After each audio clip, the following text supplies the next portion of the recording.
Hi, I'm Renee Seltzer, founder of Feeding My Kid, and in today's episode, I'd like to introduce you to Tammy Bishop, who's an occupational therapist and feeding specialist. So she's going to be able to answer your questions that we often get through Facebook and on the website. So I'm really excited to introduce her. So she's going to go through and just answer a variety of questions, provide insights that we don't often have, and just being an occupational therapist, she's going to be able to see and help us understand, when is it that you need to see an occupational therapist? I'm so excited to be covering all these topics with her, and let's get started.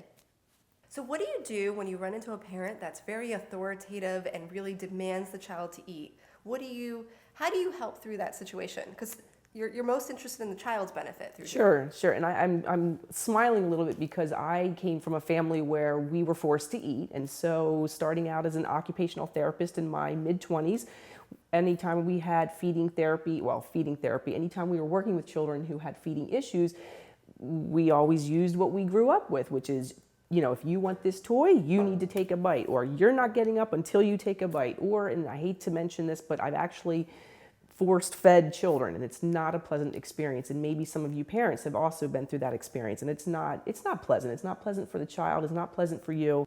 My point is that we all have different ways we've been brought up to deal with getting children to eat. But this program, when you have parents who come from that background of being very forceful and trying to get the children to eat, my way of helping them overcome that is to show them that when you are not pressuring your child, your child is much happier. You're much happier because your child is happier. Food in general, the experience around the food is more pleasurable. So once the parent sees how, and I used to take video of my children's feeding sessions, and so the parents can see a totally different child when they're not pressured to interact with the food. And then they start to learn the strategies that I use and use those at home. So there's actually tons of studies to support that too. And they've done where if they talk about the food, they have like two different kinds of soups, and they're both very veggie-centric soups, but very different flavors.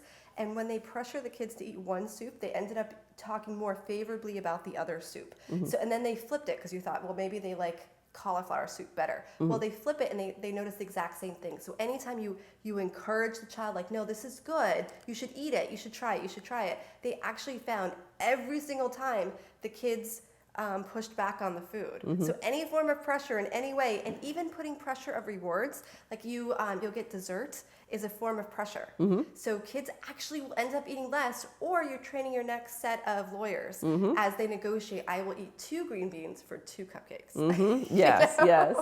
So you really want to make sure that you don't get into that, but it's fascinating when they study it, any form of pressure backfires on the parents. That's very true. There is data to back that up. Yeah. So Tammy, I'd like to really thank you for today. This was so informative. It was amazing. You're welcome. So You're welcome. We're very lucky to have her. And if you guys have any questions, feel free to ask the questions in the comments below.